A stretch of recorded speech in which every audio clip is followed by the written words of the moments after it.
Okay, Clarence, you're up. Okay, thank you. Once again, I apologize for not being there, but I'd like to thank Leo and Vicky for setting this up so I can be part of this conversation. It's no secret that teachers and teachers unions are under attack and have been under attack for some time. We are expecting a firestorm, obviously, with the incoming administration, and the push for the educational reform agenda seems to be taking hold. The push for vouchers, charter schools, testing, and undermining teacher unions. So, what of course is dismaying to me is not every parent, but there are many parents who have sided with this agenda. Uh, since parents are the sort of natural allies of teachers, I pondered, why is this the case? And apparently these folks have been winning an argument. And I think to some degree it's because there is a lack of commitment among teachers unions for some time to the social movements on the ground. I think the teachers union offers us a fine example of a social movement unionism, and I think we have to be clear in defining that. What the teachers union meant by social movement unionism, yes, they did work for better wages for their membership. They did push to improve working conditions, but they also identified with the communities where they worked. They took on those issues that were plaguing those communities. And the best examples of this is in the piece I sent there, looking at the fight for what I call sort of civil rights agenda, attempting to eliminate racism biased textbooks in the New York City school system.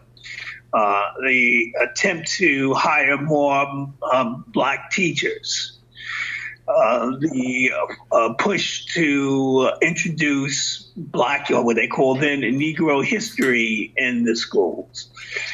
I think this was carving out a civil rights agenda in the 1930s, 1940s, and 1950s that really connected that union to the people in the communities in which they served. Now, the textbook campaign, I think, is a perfect example. The teachers union argued that those textbooks, many of them that portray slavery as a benign institution, textbooks that noted that Reconstruction was a tragic era in American history because of black rule, textbooks that denigrated immigrants, and I should also note, also denigrated working class people. Many of those textbooks written by Board of Education officials, including William Jansen, who was superintendent during the purges, who wrote many of these textbooks.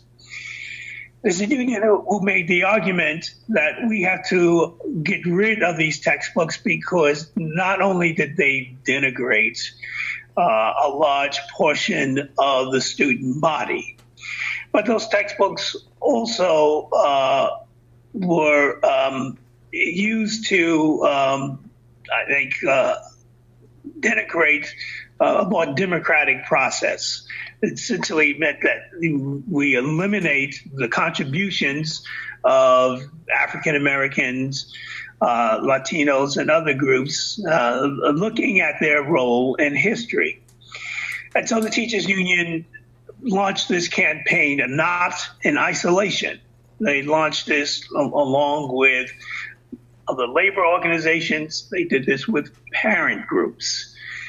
And they published uh, a interesting pamphlet, 26 pages, Bias and Prejudice in New York City textbooks.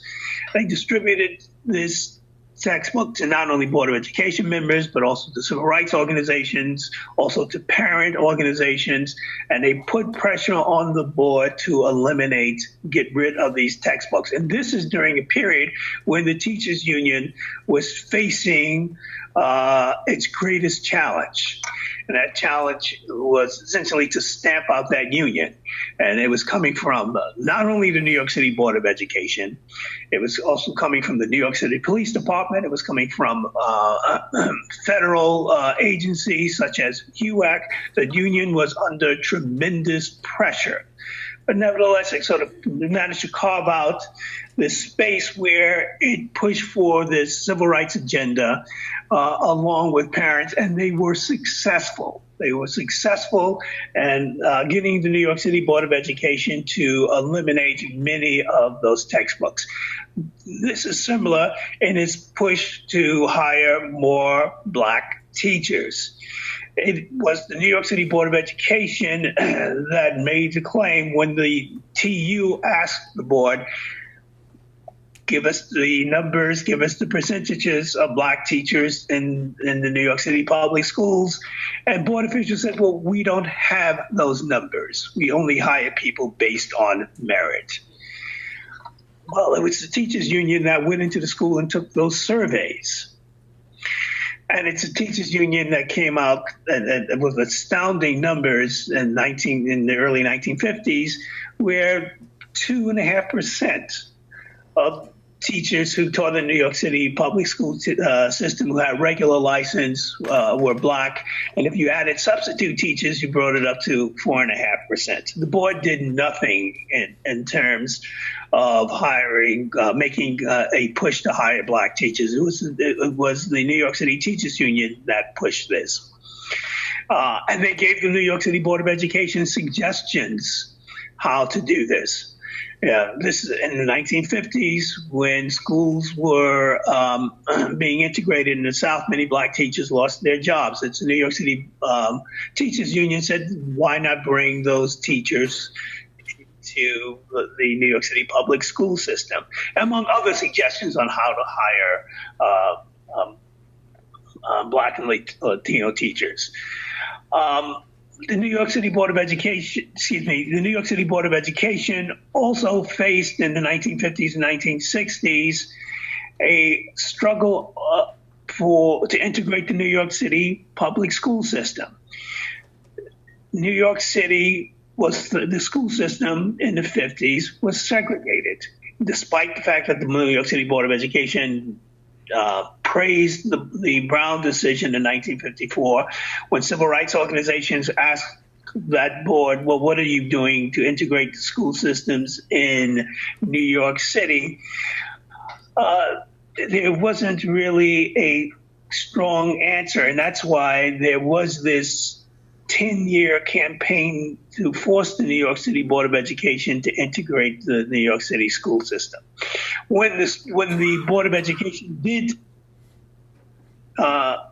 commission an investigation of segregation, they had a commission on integration that had the subcommittees looking at various aspects of school integration. The one that was most profound was the one on the teaching staff.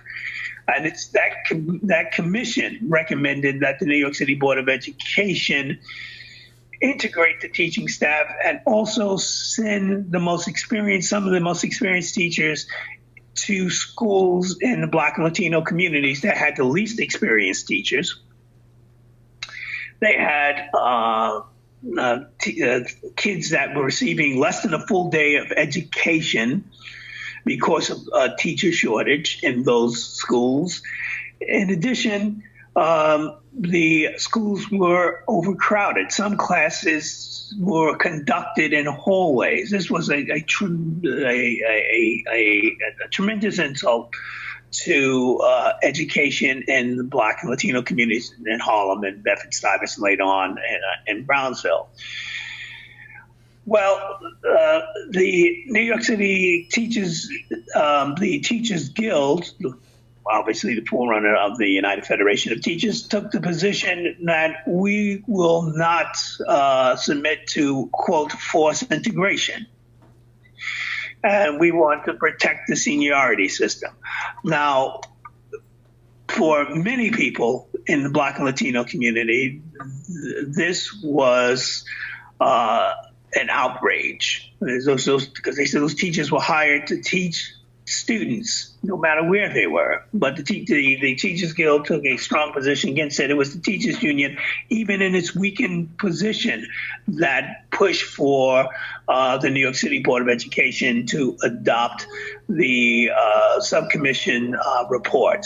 Well, in the end, the New York City Board of Education did not do so. It went along with the Teachers Guild. And let me note here, excuse me, while this plane passed, that many people in the Black and Latino communities were angered at the Teachers Guild for its position. So when you want to talk about social movement unionism, we have to really sort of clearly define this. They were not with the and I'm talking about the Teachers Guild and later on the United Federation of Teachers. They were not with parents that were struggling on the ground to really integrate the New York City public school system.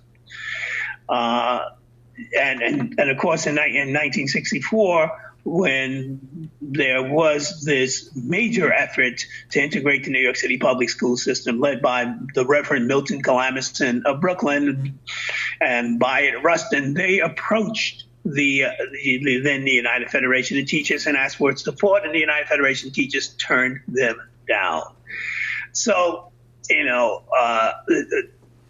I think it's misleading to make the argument that the AFT, in particular the UFT, was always on the side of social movements. This is not the history. And so I think we find ourselves in this situation today, and Jan is going to talk about the 1968 teacher strike, but I think we find ourselves in this situation today where, many people see the unions as sort of self-serving, that they are out there struggling to improve the conditions of teachers. They're pushing for, to improve wages, but unfortunately, they don't see them essentially on the same side as parents and civil rights activists. And so I think we have an opportunity to sort of correct this situation at this point. There is absolutely no doubt, like I said, we are facing a tremendous challenge. I think the teachers movement has to be clear and joined with parents and others who are struggling against these so-called educational reform movements. Okay, thank you.